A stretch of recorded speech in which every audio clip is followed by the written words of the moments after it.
Kos mawar indah berdiri di ujung jalan sempit yang jarang dilalui orang. Bangunannya kuno, catnya mulai terkelupas, dan halaman depannya dipenuhi ilalang tinggi yang seolah menutupi sesuatu.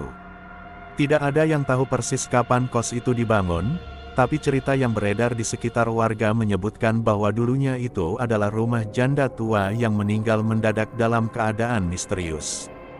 Dinda, mahasiswi semester 3, pindah ke kos mawar indah karena biaya sewanya yang murah dan lokasinya dekat dengan kampus. Ia tak terlalu memperhatikan desas-desus yang beredar. Saat pertama kali masuk ke kamarnya, hawa dingin langsung menyergap. Jendela kayu tua berderit ketika dibuka, dan langit-langit kamar tampak seperti belum disentuh cat selama puluhan tahun. Sedikit usang, tapi masih bisa ditoleransi, pikir Dinda sambil menurunkan koper dan menata barang-barangnya. Malam pertamanya berjalan normal. Ia menyalakan lampu, menyalakan kipas angin, dan memutar lagu dari ponsel sambil membaca modul. Tepat pukul 11.55 malam, lampu kamar tiba-tiba berkedip. Beberapa detik kemudian, mati total. Kegelapan menyelimuti kamar, hanya cahaya dari ponsel yang tersisa. Dinda mengira itu masalah listrik biasa. Ia keluar kamar untuk mengecek, namun lorong kos juga gelap gulita. Beberapa pintu kamar tertutup rapat, tidak ada suara, seolah semua penghuni sedang tertidur lelap atau tidak ada siapa-siapa. Ia kembali ke kamar dan menunggu. 15 menit kemudian, lampu menyala kembali tanpa ia lakukan apapun. Besoknya, Dinda bertanya pada Ibu Sulastri, pemilik kos yang tinggal di rumah samping. Wanita tua itu hanya tersenyum kecut dan berkata, "Memang kadang suka begitu." Sudah dari dulu. Tak puas dengan jawaban itu, Dinda bertanya pada teman sekamarnya, Rini, yang tinggal di kamar sebelah. Tapi Rini malah mendadak gugup dan berkata, "Jangan pikirin, Din. Pokoknya jangan keluar kamar pas jam segitu." Malam berikutnya, Dinda sengaja menunggu di tempat tidur dengan lampu menyala. Ia menatap jam dinding, detik demi detik bergerak mendekati pukul 11.55. Lagi-lagi, tepat pada waktu itu, lampu kamar mati. Tapi kali ini, ia mendengar sesuatu yang membuat bulu kuduknya berdiri. Ada suara langkah kaki, pelan, berat, menyeret, dari ujung lorong menuju kamarnya. Dinda membeku. Ia menahan napas sambil mematikan suara ponsel. Suara langkah itu berhenti tepat di depan kamarnya. Kemudian, terdengar ketukan. 1 kali, 2 kali, 3 kali, lalu hening. Dinda tak berani bergerak. Tangannya gemetar memegang selimut, jantungnya berdetak tak karuan. Saat ia berpikir suara itu telah pergi, suara deritan pintu kamar di sebelah terdengar terbuka, lalu tertutup. Pagi harinya, Dinda langsung menemui Rini. Tapi kamar Rini terkunci dari dalam. Ketika Ibu Sulastri datang membawa kunci cadangan dan membuka pintunya, kamar itu kosong. Tidak ada tanda-tanda keberadaan Rini. Tidak ada pakaian, koper, atau barang pribadi. Hanya ranjang kosong yang tampak tak pernah digunakan. "Dia pindah," kata Ibu Sulastri singkat. "Tadi pagi katanya ada urusan keluarga mendadak." Tapi wajahnya tampak tak meyakinkan. Dinda mulai merasa ada yang tidak beres. Ia mulai mencatat jam berapa lampu mati dan kejadian aneh yang muncul setelahnya. Seminggu berlalu. Setiap malam, lampu tetap mati pada waktu yang sama, 11:55. Tapi kini, selain suara langkah, Dinda juga mencium aroma bunga melati yang kuat. Aroma itu seolah muncul dari dalam kamar. Dari bawah tempat tidurnya, ia mencoba memberanikan diri untuk melihat ke bawah, tapi saat ia menunduk, ponselnya tiba-tiba mati. Layar jadi hitam. Dengan jantung berdebar, ia menghidupkan senter kecil dan mengarahkan ke bawah ranjang. Kosong. Tapi saat ia bangkit kembali, ia melihat sesuatu dalam pantulan cermin lemari. Bayangan perempuan berdiri di pojok kamar, rambut panjang menutupi wajahnya. Dinda menoleh cepat. Tidak ada siapa-siapa. Tapi bayangan itu masih terlihat di cermin, meski ruangan kosong. Ia langsung keluar kamar dan mengetuk kamar-kamar lain. Tak ada jawaban. Ia merasa seperti satu-satunya manusia di bangunan itu. Hari berikutnya, ia pergi ke perpustakaan kampus dan mencari informasi tentang kos Mawar Indah. Di arsip lama, ia menemukan artikel kecil dari koran lokal tahun 1998. Mahasiswi ditemukan tewas di kos Mawar Indah, diduga bunuh diri akibat depresi. Nama korban, Rini Sari. Dinda terkejut. Rini, bukankah itu nama teman sekamarnya? Ia menunjukkan foto artikel itu ke Ibu Sulastri. Wajah tua itu langsung pucat, tangannya gemetar. Itu, bukan Rini yang sama, gumamnya. Tapi nadanya ragu. Dinda memutuskan untuk menghubungi keluarganya dan minta pindah, tapi semua sinyal ponsel hilang saat berada di kos.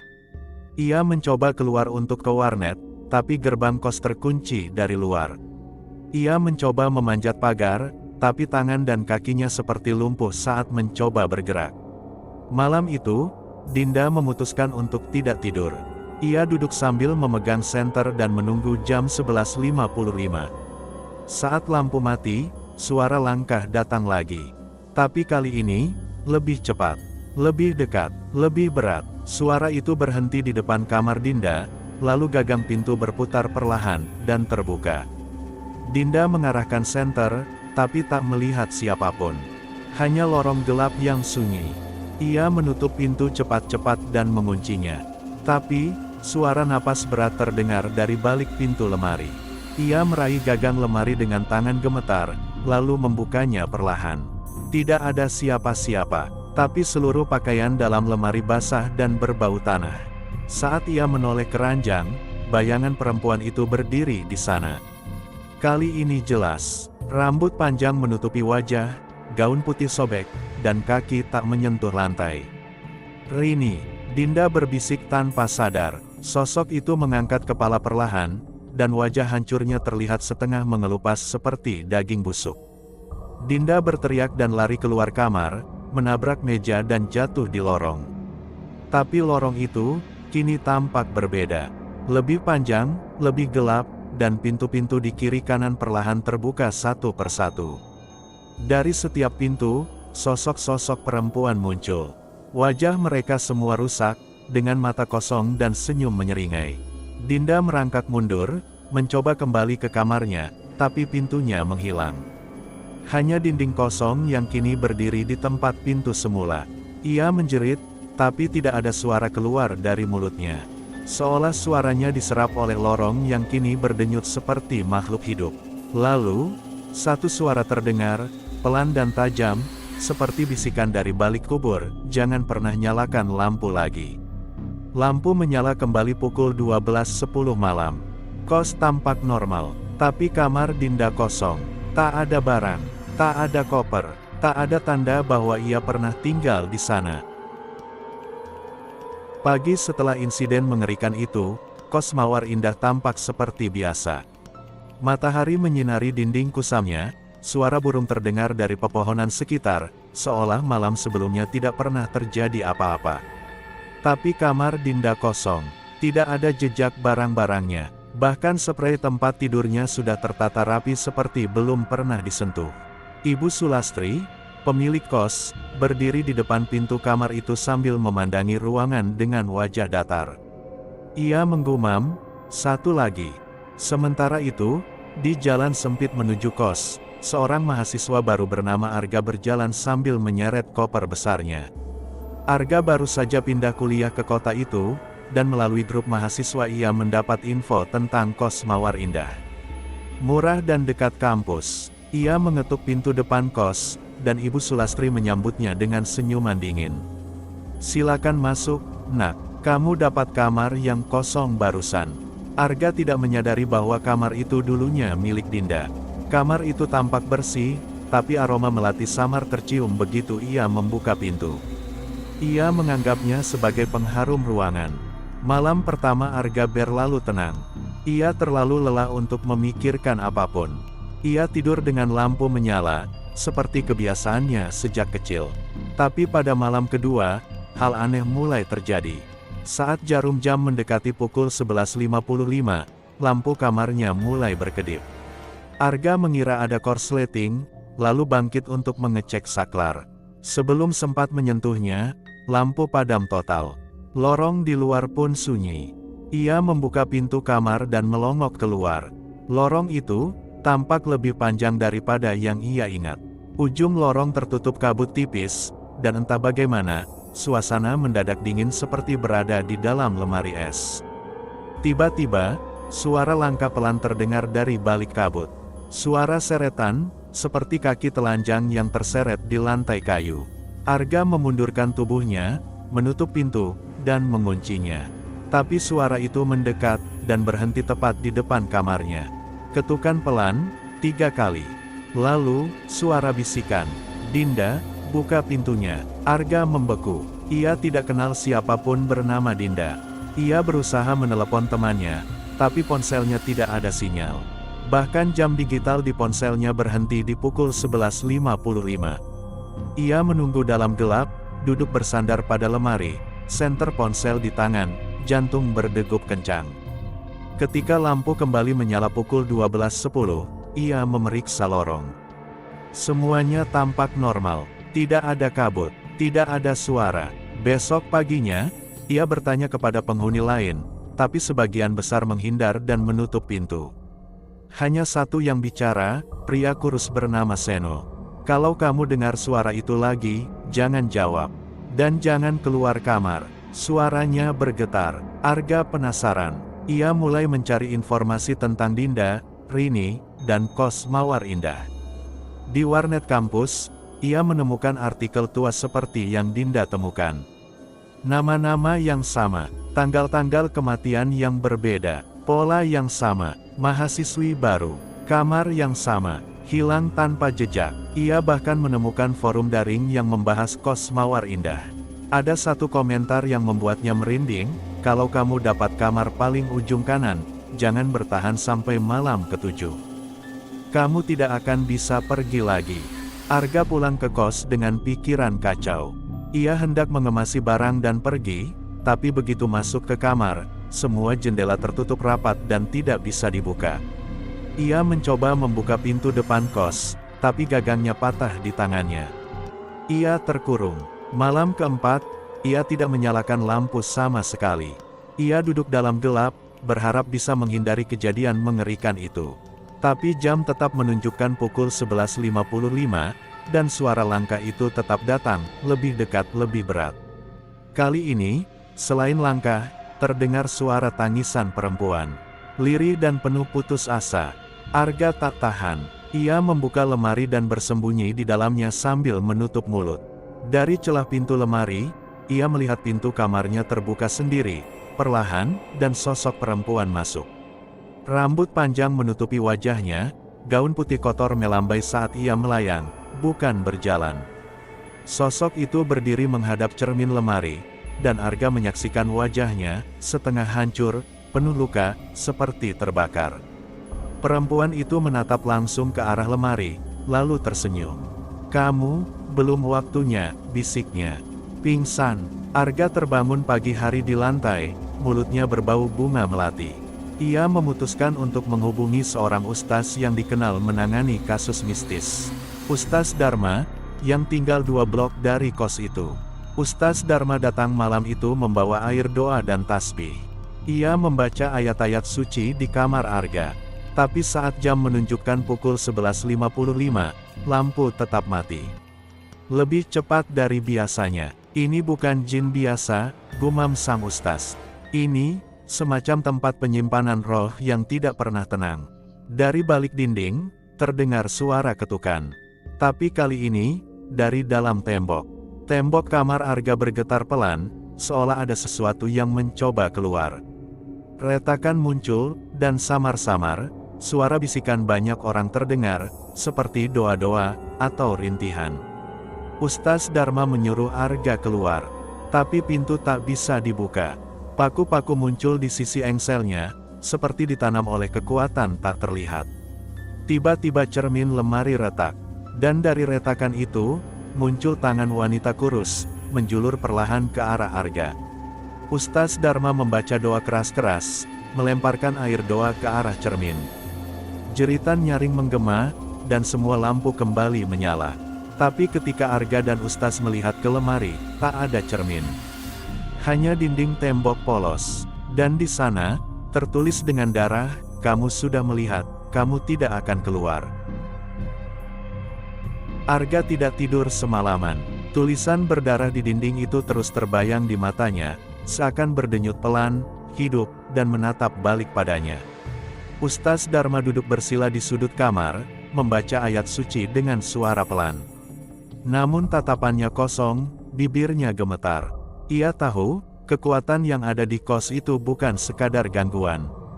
"Ini bukan roh gentayangan biasa," katanya lirih, tempat ini sudah dikunci oleh waktu. Seolah ada waktu yang terjebak dan terus berulang.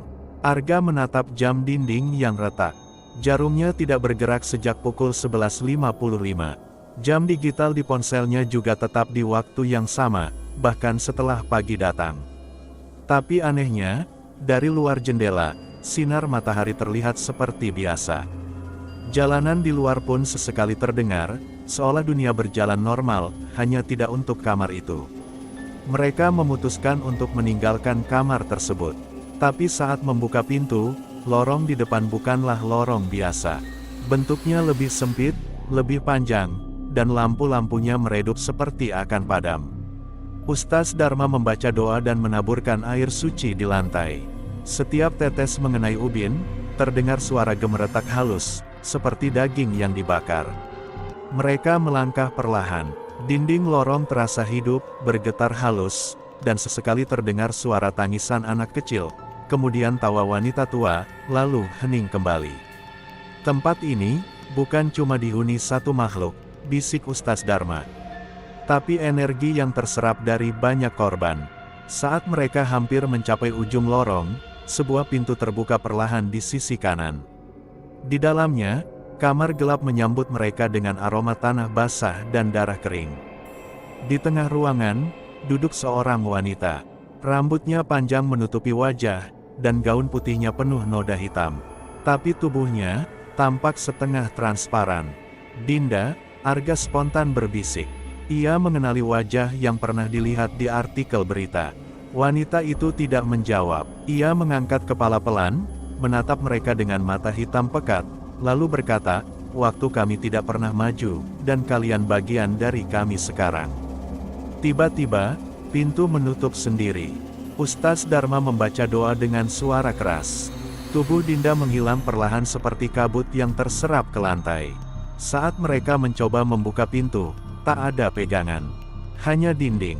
Tapi di tengah ruangan kini ada pintu lemari besar yang tidak ada sebelumnya. Ustaz Dharma menarik Arga, "Kalau kamu masuk ke sana, kamu tak akan bisa kembali. Tapi kalau kita diam di sini, kita juga akan terkunci." Tanpa banyak pilihan, mereka membuka pintu lemari. Di baliknya, bukan rak pakaian, tapi tangga menurun, gelap dan lembab, seperti menuju perut bumi. Langkah mereka bergema saat menuruni tangga. Dinding terbuat dari batu tua, penuh dengan ukiran yang tampak seperti mantra kuno atau simbol pemujaan. Di dasar tangga, terbentang sebuah ruangan bawah tanah yang luas. Ada altar batu di tengah, lilin-lilin menyala sendiri, dan di dinding terpaku foto-foto mahasiswa. Arga mengenali beberapa wajah, Rini, Dinda, dan wajahnya sendiri. "Mereka sudah memilih kamu," kata suara dari balik altar. Sosok berjubah hitam muncul, tinggi, wajahnya ditutupi kerudung kain putih lusuh. Sosok itu mendekat, dan setiap langkahnya membuat lantai bergetar. Dari balik jubahnya, tangan kurus dan panjang muncul, menggenggam boneka jerami dengan benang merah melilit lehernya. Ustaz Dharma berteriak, menyiramkan air suci ke sosok itu. Sosok itu mendesis dan terbakar sebagian, mengeluarkan aroma anyir yang menusuk. Tapi saat terbakar, dari dalam tubuhnya muncul sosok-sosok lain. Puluhan, mereka keluar dari dinding, lantai, dan langit-langit, mengepung Arga dan Ustaz Dharma. "Mereka bukan hantu," bisik Arga ketakutan. "Mereka terjebak." Sosok-sosok itu tidak menyerang. Mereka hanya berdiri dan menatap dengan mata kosong, seperti meminta tolong. Salah satu dari mereka, yang wajahnya penuh luka, mendekat dan berkata dengan suara parau, hancurkan cermin, lepaskan waktu. Ustaz Dharma tersadar. Ia mengeluarkan tasbih dan melantunkan doa keras-keras, lalu memukul altar dengan tongkat kayu yang dibawanya. Lantai bergetar, dan altar mulai retak. Dari dalamnya muncul cermin besar yang retak di bagian pinggir. Itu pusatnya, seru sang ustaz. Roh mereka terperangkap di sana. Termasuk kamu, Arga, jika tidak cepat. Tanpa ragu, Arga mengambil batu dari lantai dan melemparkannya ke cermin. Pantulan dalam cermin menunjukkan bukan hanya wajahnya, tapi juga wajah-wajah korban lainnya yang berteriak minta tolong. Cermin retak, cahaya putih menyilaukan keluar dari retakan, disertai suara jeritan yang menggelegar memenuhi ruangan bawah tanah. Sosok-sosok mulai menghilang satu persatu. Tapi sosok berjubah hitam melompat terakhir, mencoba menyerang Arga dengan cakarnya. Ustaz Dharma menahan sosok itu, dan keduanya terlempar ke dalam cermin saat cermin itu meledak berkeping-keping. Arga terpental ke belakang, pingsan. Ia terbangun di kamar kosnya, di siang hari. Udara hangat menyentuh wajahnya. Kamar tampak normal, tidak ada retakan, tidak ada lemari misterius. Tapi, tidak ada siapa-siapa di kos. Sunyi, semua kamar kosong, bahkan Ibu Sulastri pun menghilang. Ia berlari keluar, dan gerbang kos terbuka seperti biasa. Di jalan, orang-orang berlalu lalang, sibuk, normal. Seolah dunia baik-baik saja. Namun saat ia tiba di kampus, teman-temannya menatapnya aneh. "Kamu Arga, bukannya kamu hilang setahun yang lalu?" Arga kebingungan.